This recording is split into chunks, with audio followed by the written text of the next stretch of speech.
G'day you mob, what's going on? Welcome to this interview episode of the Aussie English podcast. Today I have the second part of the interview that I did with true blue Queenslander, Brisbaneite, banana bender, Kyrin Down. So Kyrin was on the podcast recently where we were talking about him studying mining engineering at university, how he then went on to work for Rio Tinto, and then how he ended up becoming a bit of a minimalist and traveling the world. In today's episode, we dive a little bit deeper into his language learning. He learnt Spanish whilst he was traveling around South America and Central America. He's also learning German now. We talk about travel, obviously, dating South Americans. He and I had that in common, at least when he was dating a Colombian. And then we talk a bit about identity. Okay, so without any further ado, guys, smack the bird and I give you Kyrin Down.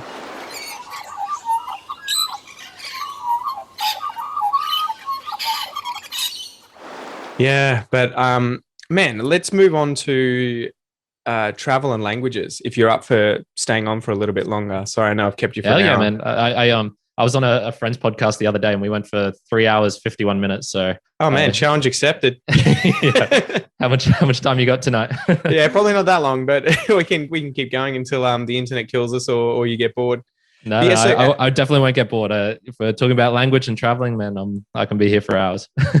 So what happened? Tell us what was going through your head. You were obviously in the mining industry. You had it kind of made, but it was burning you out. I think you were sort of saying it was like, there was the high turnover rate. How did you go from being a miner in Mackay or near Mackay, I assume at the end there, to then traveling the world for 14 months?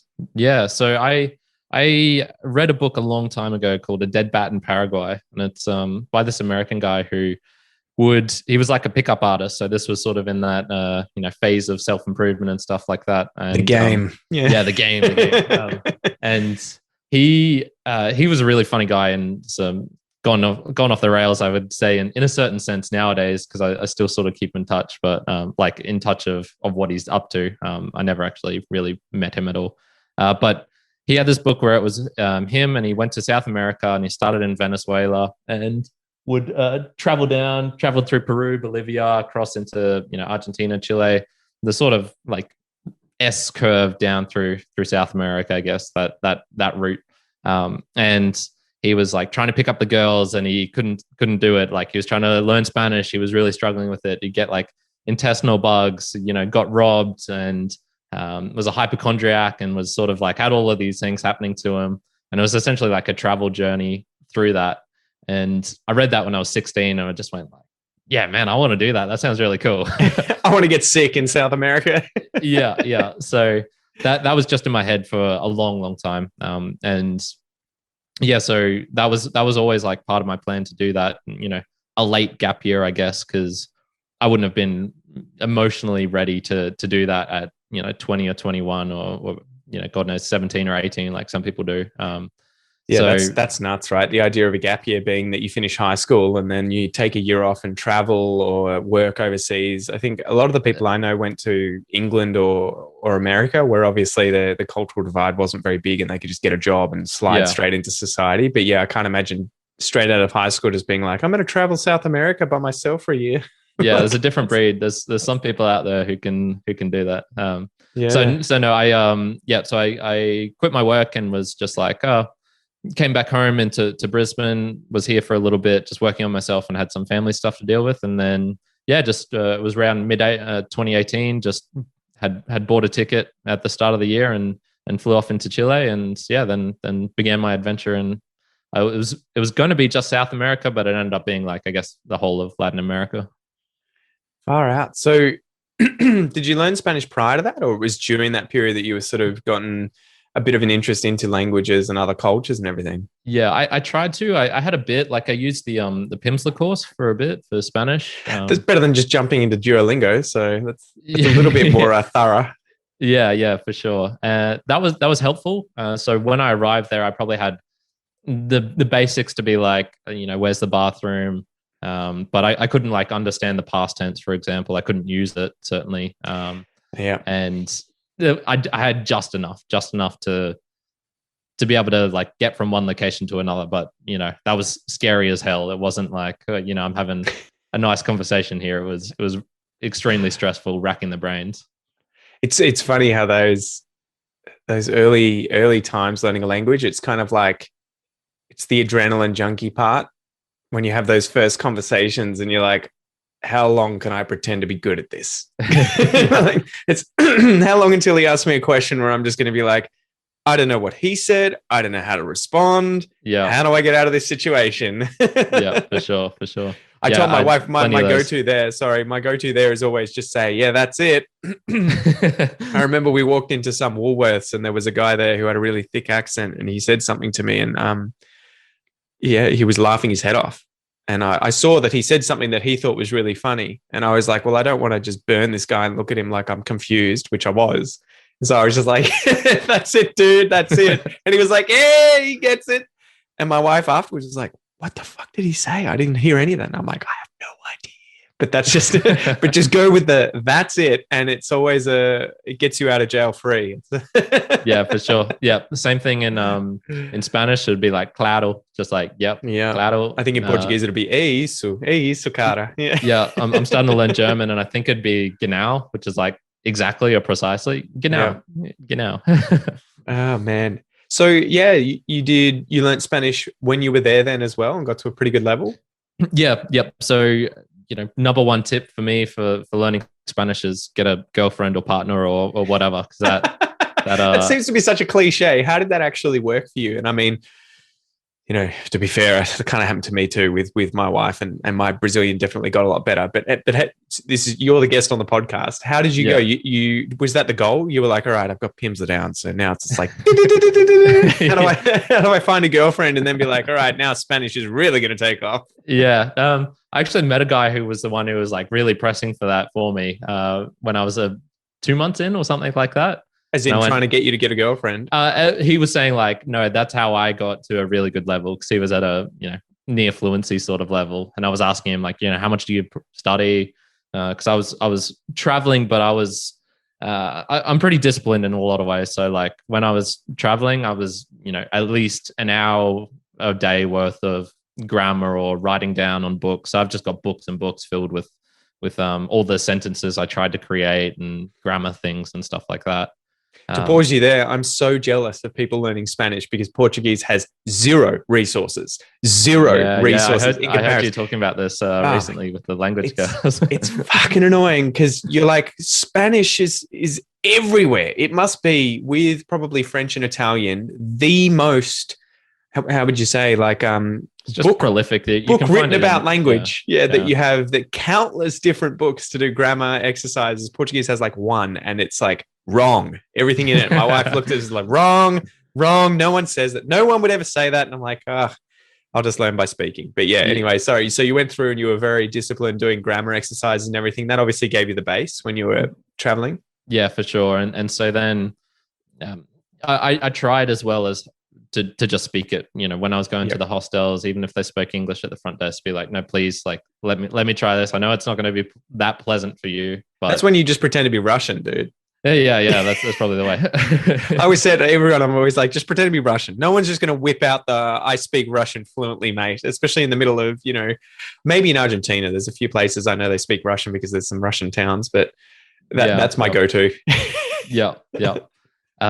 So, once again, like I always said, I'm never going to get in like a long distance relationship. And that's, I've learned now in life to like not say things like that. I'm never going to X because it inevitably ends up happening. So I just met this girl when I was in Argentina, and she was from Colombia, and she was sort of, studying there. So I always wanted to go to Colombia, and she was going back home over Christmas, which would be in, 3 months time. So it was sort of like, oh, okay. Like a very again in the future sort of thing. Like we'll meet up again. Sorry, I lost you there. You very quickly. You there? Yeah. Sorry. You very quickly.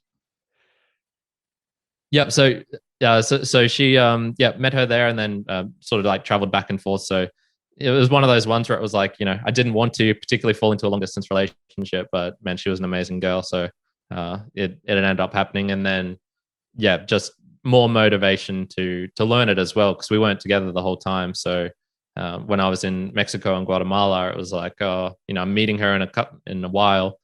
Her English was perfect. She actually made me feel, not feel, but it was like she could speak, English pretty much perfectly, fluently, Spanish obviously fluently, and then had like Italian and French, and was learning Latin of all things just for fun. Son of a bitch. God damn, like never have I felt so inadequate in terms of your like mental capacity. Just being around her was like, crap.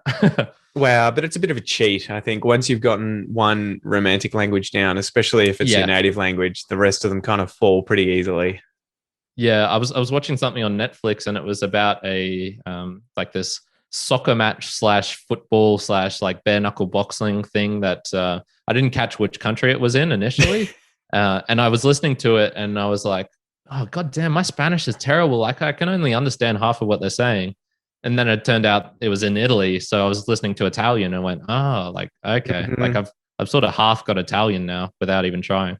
Well, you just hear the root words, right? Yeah, and exactly. So it's, even if you don't like, as a lot of the romantic languages have these inflections on the ends of words, especially verbs, to show which pronoun they're associated with and what the tense is.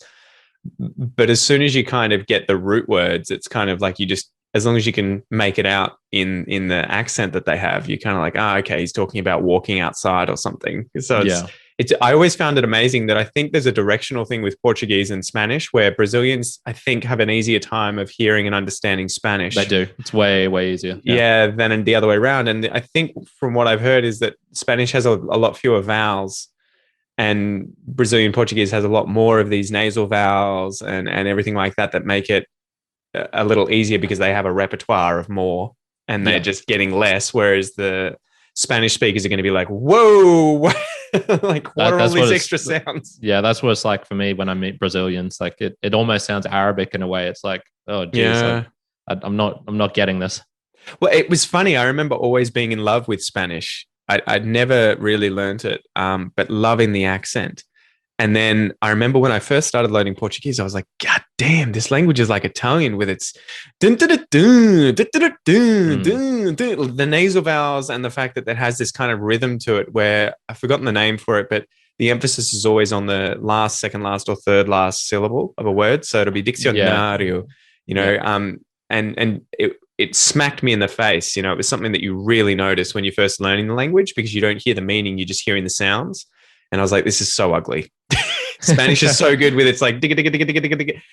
And now it's like the complete inverse, where now I'm like, oh my God, Portuguese has so much emotion in it when people are speaking and this kind of feeling to it that I can't portray. I can't feel in English. And French would be my next sort of strongest language, but that's almost even more flat than English is. And now I hear Spanish and I'm like, oh, that feels emotionless. It feels like it's kind of flat. But it's so interesting how before you understand and can speak the language and just get the meaning from it and understand why emphasis is used in a certain way and everything like that, you get this sort of, I think a lot of the time people don't like that feeling or that sound. But then as soon as you get to a certain level of fluency and depth with the language, you can absolutely fall in love with it, no matter what it sounds like or what features it has.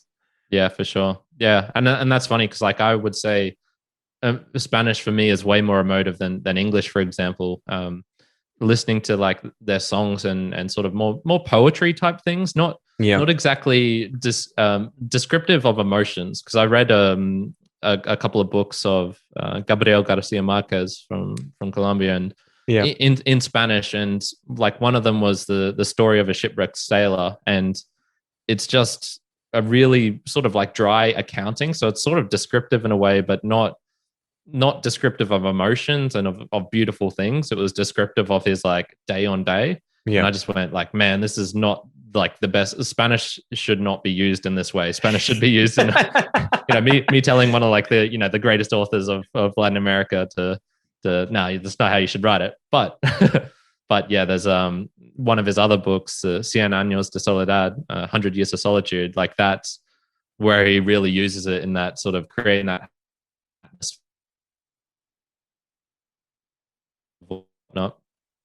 creating that atmosphere of nostalgia and just the emotions of the people, the feeling in the air, rather than describing the landscape or describing the the events of the day. What's it like learning South American Spanish too? Have you compared it to European Spanish? And I guess the deeper thing I want to get at here, because I haven't done much dabbling in the area of European Portuguese because it kind of scares me.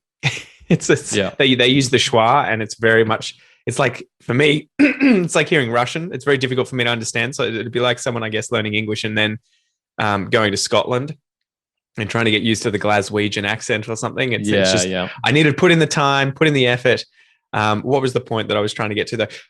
Once I really dived deep into consuming TV shows in Portuguese from Brazil, I guess Brazilian TV shows in Portuguese, it was really interesting to see how the way that you get a big understanding of how the Brazilian people see themselves and the issues that they have societally. And so the TV shows that I was watching quite often dealt with corruption, governmental corruption, and then also the conflict between the rich and the poor. So there were a few TV shows like the 3% or the 3%, which is all about effectively these people who live in a favela, like the lowest crime-ridden place with no food and everything in this ditch, effectively in this TV show, and they're trying to get into this, effectively the equivalent of heaven, which is where all the technology is, and they each year they go through a selection thing. And I was like, this show couldn't be made by anyone but Brazilians. Like it doesn't. Once you watch it, you kind of like the fact that they have this thing with the races that they have in Brazil, the racism that they have, the struggle that they have with authority being corrupt, and the fact that they have this kind of this division between classes as well, where you have the favela kind of lower class all the way up to the really rich. It was really interesting watching these TV shows. Another one was Omniscient, was another one where they live in a city that's effectively everyone's watched by a drone at all times and there's no crime. Yeah. But then as soon as you leave the city, it's back to normal and you're on your own. And again, I was like, this is so the kind of thing that this has come from a Brazilian mind. So it was so beautiful to kind of be able to dive into this culture, consume it in Portuguese, but also see that these things are so unique to the culture that I'm learning about. And it shows how they see themselves and how they see struggle in life and everything like that. Did you have that same, I mean, it was a very long question, but did you have that same kind of, would you say sort of mind-opening experience when you got deeper into Spanish and started consuming their literature or their TV shows and you were like, whoa, this is way different from what I'm used to? Yeah, in a sense, it's kind of hard because, Brazilian Portuguese, like Brazil, is essentially like its own thing because it's just so big, but it's at least one thing. Whereas, the difference between Argentina, Colombia, and Mexico is, vast in many different ways.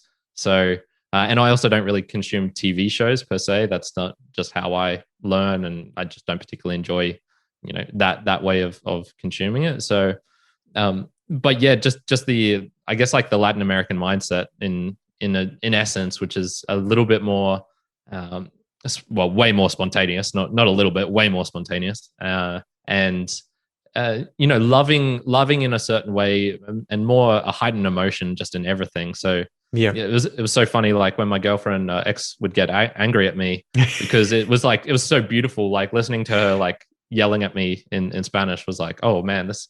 Like I couldn't stop from smiling because I was just like, this sounds so nice. I don't know what you're saying. You're saying it too fast, but I think that's something in Brazil as well, where it tends to be that trope of the girlfriend or wife gets very angry and like gets physical or screams and shouts, and you're kind of like, all right, yeah.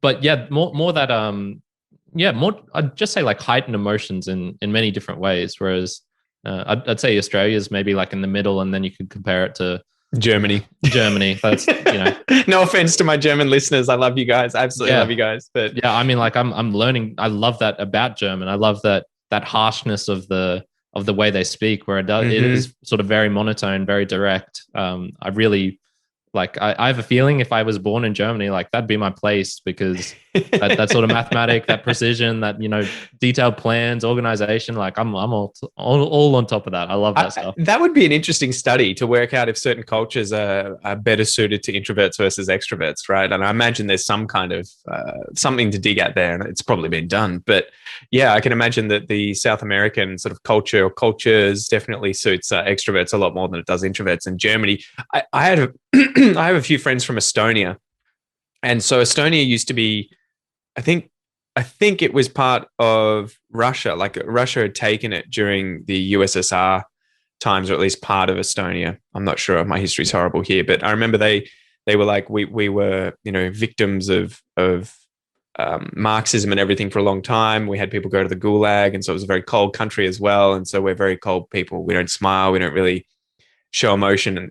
And what would you say, outside of ourselves? It's not something that we really do. And so when they came to Australia, I remember thinking, these guys are fucking angry dudes, man. Like they constantly seem pissed off. And then after I moved in with one and lived with him for 4 years, and he rapidly just became Australian effectively. And it was phenomenal to kind of see the personality change that he went through so quickly. And then his friend who came over afterwards, I remember him, he was very cold, but then warmed up. And then after 2 years went back to Estonia, and he's like, I feel like such a weirdo, man. I smile at people in the street and they think I'm a psychopath. He's like, that's something that I learned in Australia. You guys smile and you'll look at people. We don't do that here. And I've forgotten that we don't do that here. And now I feel like an outsider because I've come back and I'm like, hey, everyone, what's up, guys? And they're like, look out for the freak kids, I actually wanted to ask you this.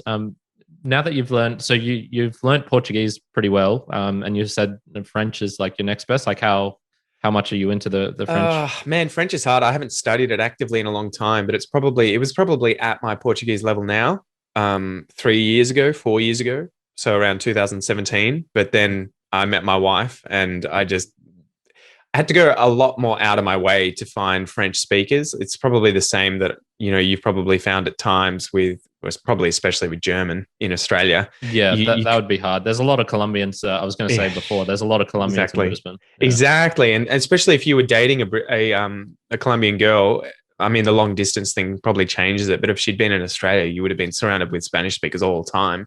Yeah. So that's my issue. All of Kel's friends are Portuguese speakers. I mean, a lot of the people listening to this podcast have ended up friends. So, who are Brazilians, and effectively reached out to Kel at one point or another while she was pregnant, and were like, oh, do you need help with this? I've got some baby clothes, and now they're part of our lives. And so there's all these Brazilian people around all the time. So it's interesting. I think when I was learning French, I had a much wider vocab and could talk about much more sophisticated things because it was something I studied. And then when I went to the meetups, I actually had this sort of plan of trying to talk about these things and constantly talking about my PhD and science and evolution. Whereas with Portuguese now, it feels like I wouldn't say near native level, but I'm definitely very, very, very proficient when it comes to talking about stuff at home. Yeah. Yeah. Because I've only done that for 4 years, right? So I feel like I don't want to toot my own horn, but every single day it's like 6 hours of just Portuguese, but it's the same shit all the time. So it's like, listening to the same album and knowing all the words by heart and every drum beat.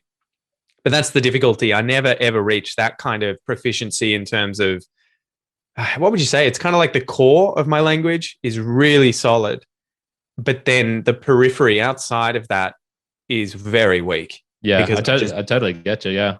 I don't get those reps. I just don't get that practice, and I have to go out of my way. It's laziness on my part. But yeah, see, I've almost got the opposite problem, which is I've really been trying to expand like my vocab and things like that, and so I actually have like another podcast called Reseñas in Spanglish, which is like me doing book reviews in Spanish, and that's really good because I read pretty like a large variety of stuff. So I'll be like into philosophy and then Eastern philosophy and then books on like neuroscience and things like that. But at the same time, like it's gotten to this point where I start to feel like, oh, okay, I'm really good at that. And I'm like, my vocab is definitely way larger now.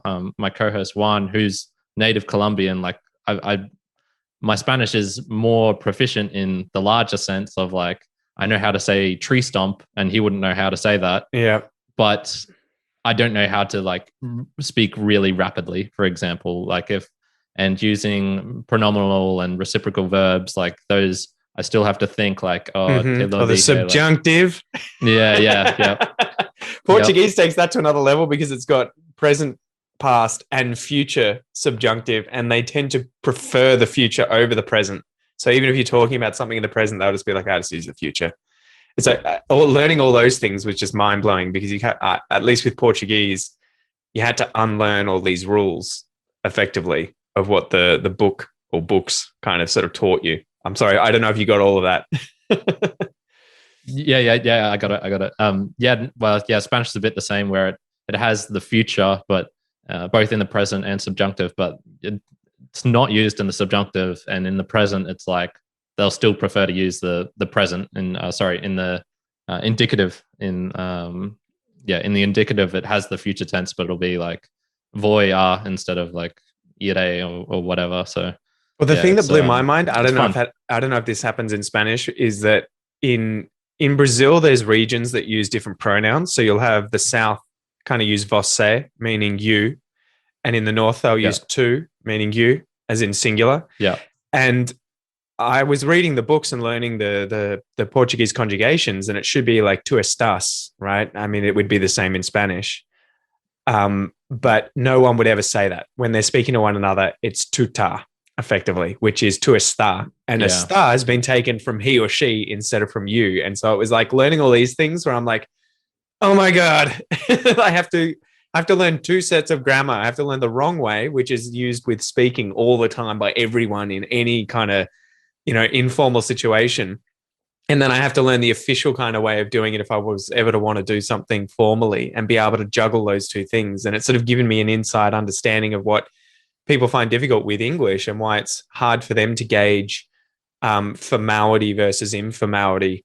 Because when you get into the language of learning languages, you're like, oh my God, it's not just that you use a certain tone of voice, it's different grammatical structures, it's different words of different intensity, different slang terms, or not using slang terms, using more. I remember my wife saying to me, give me the salt while we were sitting at the table. I was like, fuck you, dude. Yeah. Like, what do you mean, give me the salt? Could you please hand me the salt, or pass me. Would you please pass me the salt? And I remember thinking, we were having this discussion there, and don't worry, guys, I didn't actually say fuck you to my wife. I'm just sort of playing it up. But I remember saying, oh God, we actually have to kind of pad it out in English and use all this extra phrasing and change the verb that we're going to use. You wouldn't just say, give me XYZ, because that's very sort of brutal, short, and informal and rude. You have to use all these other auxiliary verbs and make it a question. Would you please be able to hand me the kindest bowl of salt over there? You have to add so much to it. So it's really funny when you learn that stuff. Yeah, definitely. I was going to ask you before, do you feel any less Aussie now that you have like a lot stronger connection to Brazil, for example? Yeah, it's kind of a battle. I feel like it's kind of a battle with my own ego. I think this isn't something I've ever really talked about with, probably anyone, but when I had a very big sort of inferiority complex with people who could speak multiple languages when I was sort of doing my PhD and everything, because I felt like it was a sign of intelligence, a sign of success, a sign of, just how much you knew and how smart you were. And so I spent a lot of time and energy and effort trying to learn a language because I thought, I don't want to be like the average Australian who doesn't speak any other languages and is very sort of ignorant in his own kind of her own. Yeah. Sort of, this is the West and the West is best, and Australia and English, everything's English, and, Western culture, woo, without even knowing it. But, so I spent a lot of time and effort trying to learn other languages and really dive into the cultures because I wanted to be sort of, awakened and understand and enlightened and be able to communicate with other people.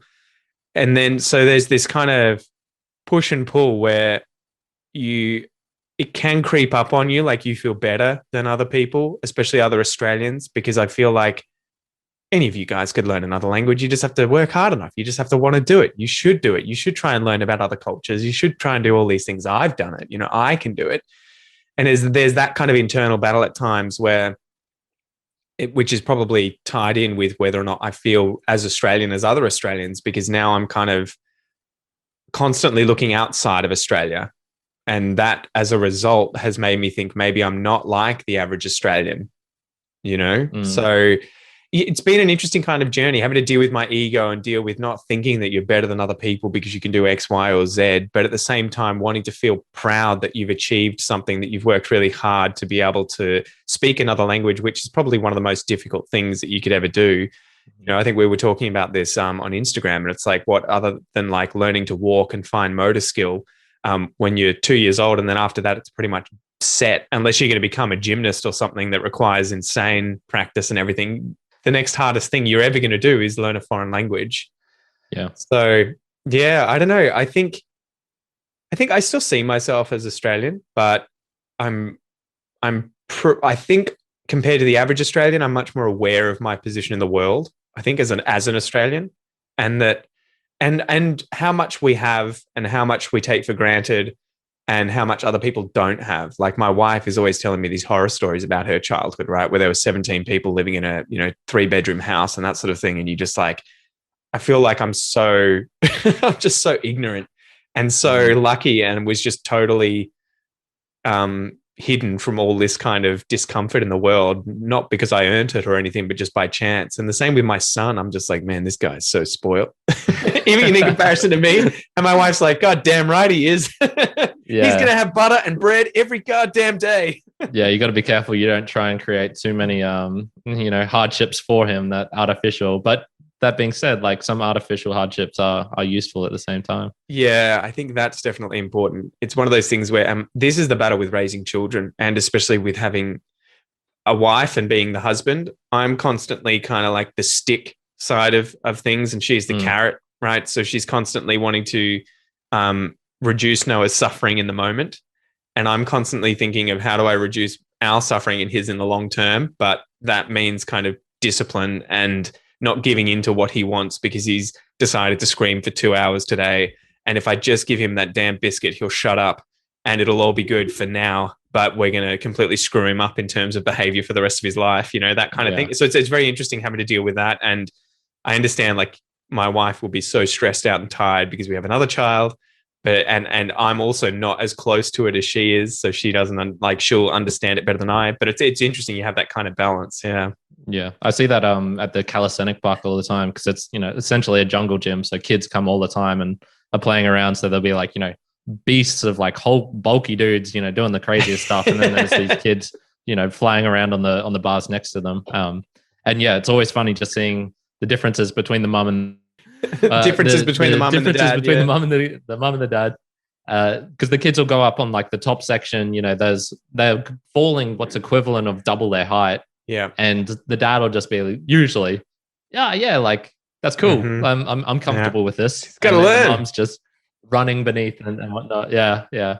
It's something that's it is very funny seeing that. It's very interesting, isn't it? Because it's kind of like you see the roles of both genders or both sexes as parents. There needs to be one that's constantly allowing the child to play and explore danger, but mitigating it at the right point, right? Like making sure that they're encountering enough risk and discomfort that they're going to grow, whilst the other one's kind of trying to make sure that they don't go too far, right? I guess that's how I see my role as a dad. It's like I need to constantly make Noah feel uncomfortable in order for him to grow.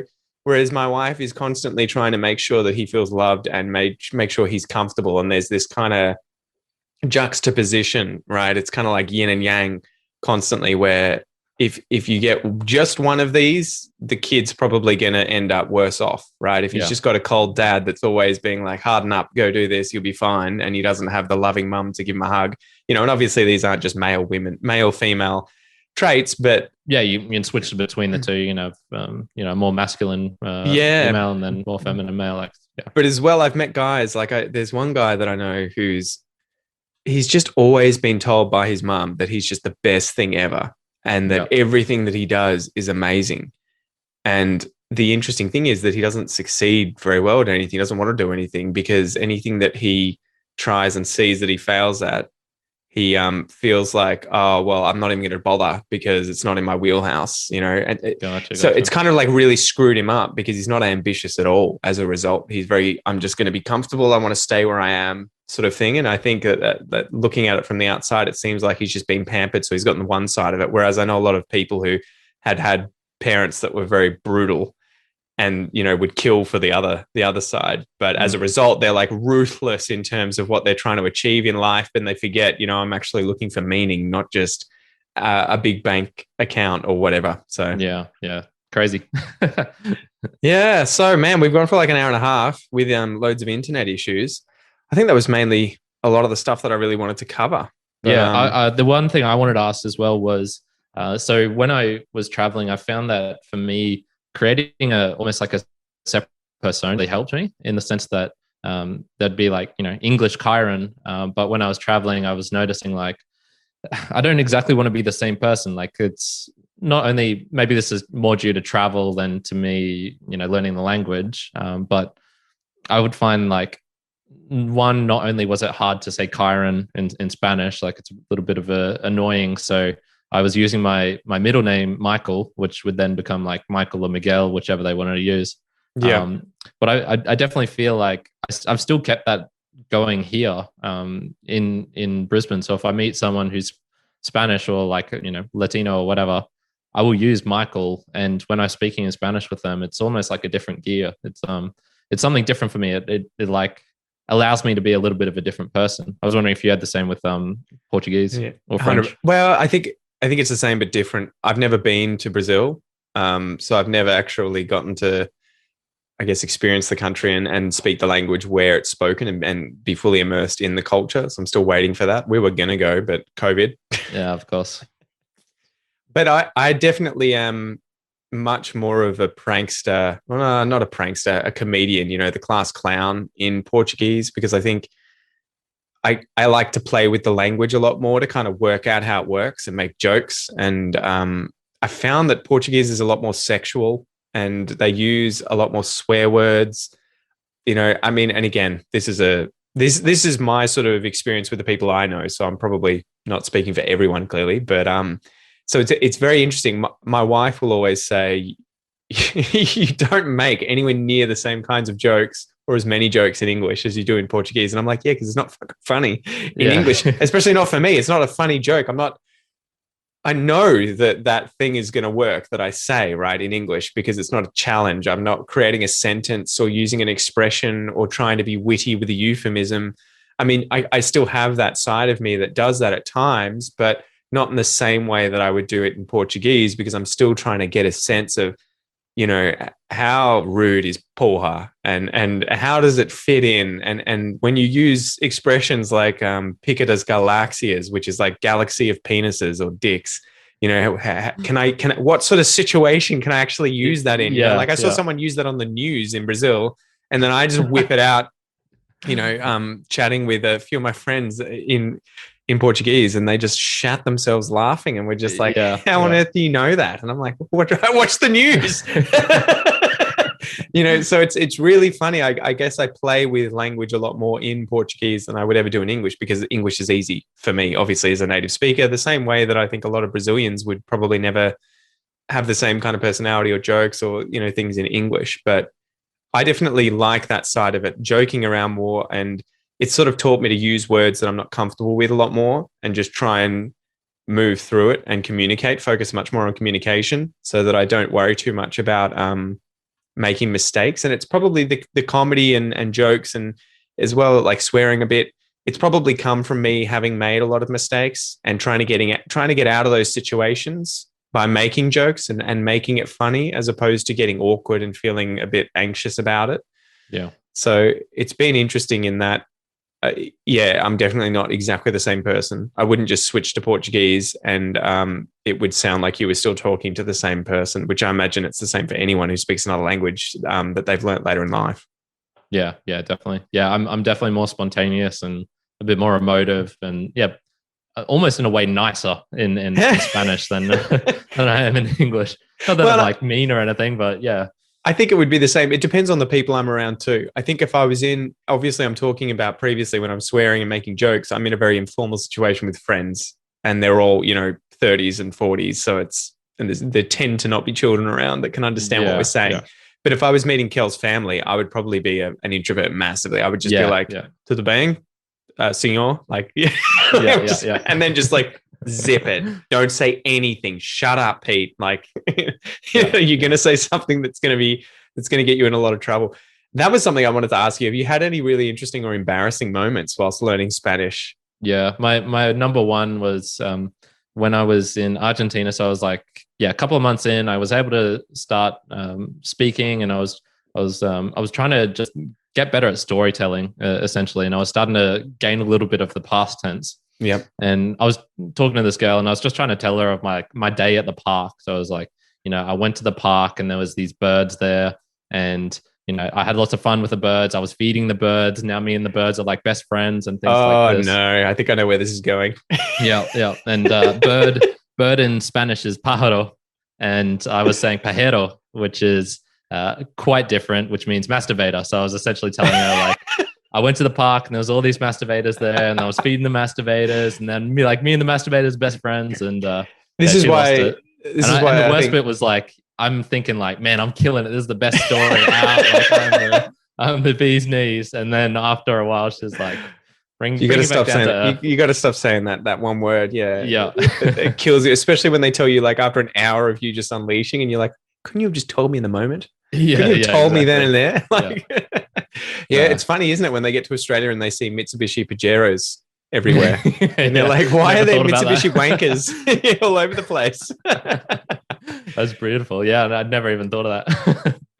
I think my worst one was that we had a birthday party and we had some Brazilian friends over, and I remember chatting to one of my friends, Anna, and she's probably listening to this podcast, and I remember saying to her, "Você quer boquete?" Like, do you want? And I thought it was mouthful that I was saying, because I was having some brigadeiro, and I was like, "Did you want a mouthful? Do you want to try some of this stuff?" And I'd actually said to her, instead of bocada, I said boquete, which is what they use for blowjob. And I remember her just laughing, beautiful, like losing it, because I had such obviously a deadpan face. I was like, well, what, do you want a blowjob? What's up with you? Do you want to try it? Yeah. Do you want a little blowjob here? Like, holding the food. And she's just like, what the fuck? And then I was like, mouthful. And she's like, no, bocada. Yeah. And I'm like, I'm pretty sure the French word is something similar to that, where it's the languages, having multiple languages in your head too that are similar just totally screws you up sometimes. Yeah. And there are so many words in Portuguese that mean dick. Like if you mispronounce wood, it means, if you mispronounce bread, it means penis. So I remember like not saying bread for the longest time because I couldn't say pão, I would say pau, and my wife would just laugh. She'd be like, oh, you want to eat some pau, hey? I'd be like, God damn it. And the best bit is maybe I do on their end. Yeah. Who knows? It's my subconscious speaking. Bringing it up. Yeah. Casually bringing it in. Just that's test it. How does this work? Yeah. Do you want some sliced penis? Or I meant bread. Sorry. Whoops. Gauging the audience. The best bit is like they just don't see the link in your brain. Like you think it's super easy between perro and pájaro, but for them it's just completely different. So it comes out of nowhere. It's not even understandable. Oh, there's so many of those minimal friends, right? Or minimal pairs, right? Not false friends. Minimal pairs where my wife always calls one of our friends Bread. And I'm like, are you just fucking with him? His name's Brad. Like I'm like, it's not bread. And she's like, that's what I said. I said bread. And I'm like, yeah, you said bread. You didn't say Brad. Yeah. She's like, it's this. You're saying the same sound. Damn it. Like, and it's so funny. There's one that gets me in Portuguese too. That's like the vowel sound between airly and airla. And there's two different air and air. And I still can't do it. I'm butchering it. But it's really confusing because one of our friends' names in English is Ellie. But I have to use the wrong vowel sound for, so Ellie would be him or he, and Ela is she. And so when I try and talk about Ellie, our friend Ellie, in Portuguese, I'm always saying he instead of using the right vowel sound. And so it just kills me because she's always so confused. She's like, who? Which guy? Who are we seeing? What guy? And I'm like, no, our friend Ellie, for fuck's sake. Jesus. And she'd be like, oh. And I'm like, oh, I'm that guy. I'm that guy now. Like, the amount of time she's had that issue of saying something, like, I want to change the shits.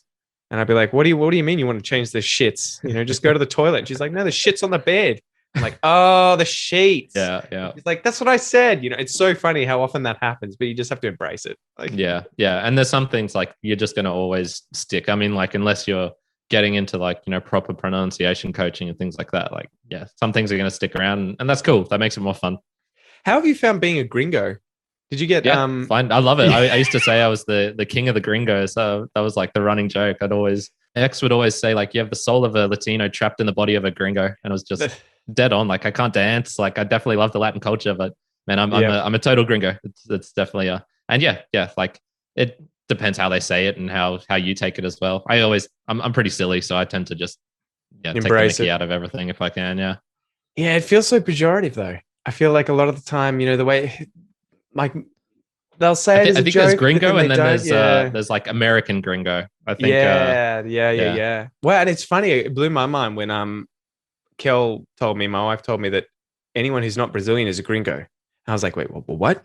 I thought they were just like Westerners, like people from America, pretty much. Yeah. And she's like, no. Asians are gringos. Indians are gringos. Like Japanese people are gringos. Like anyone who's not Brazilian is a gringo. I was like, oh, okay, wow, okay. Well, now I don't feel as bad. Now I'm kind of in the out group with everyone. Like, I thought I was just being targeted for being white and not being able to, fit into Brazilian culture. Yeah. But it depends. Like, there's a band called I think it's Molotov, and they're a Mexican band that like lived near the border with the US. And they are very anti-US, and so when you hear gringo in their songs, you're like, "Oh god, yeah, I don't want to be that gringo." Yeah, too funny. Well, man, Kyrin Down, thank you so much for coming on the podcast. We should probably end it there. Where can people find out more about you and what you do? Yeah. So I have the Mere Mortals podcast, which is the one I do with myself and my friend Juan.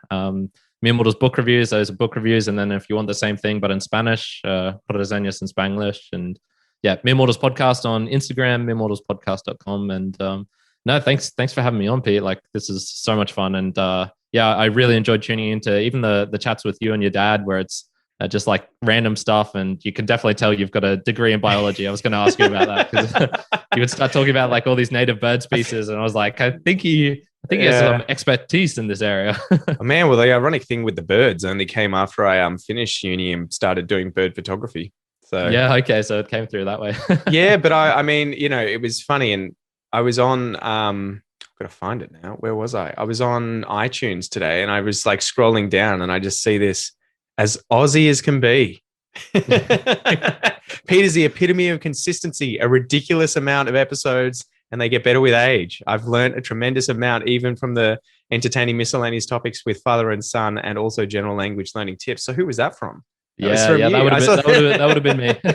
No, thank you so much, dude. And I'm really glad that we somehow got in contact with one another. And I'll have to harass you to end up on your podcast at some point too. Definitely. Hopefully. I've been thinking about starting like an Aussie one, like Aussie podcasters podcast or something like that, just to be able to speak with all these people I meet.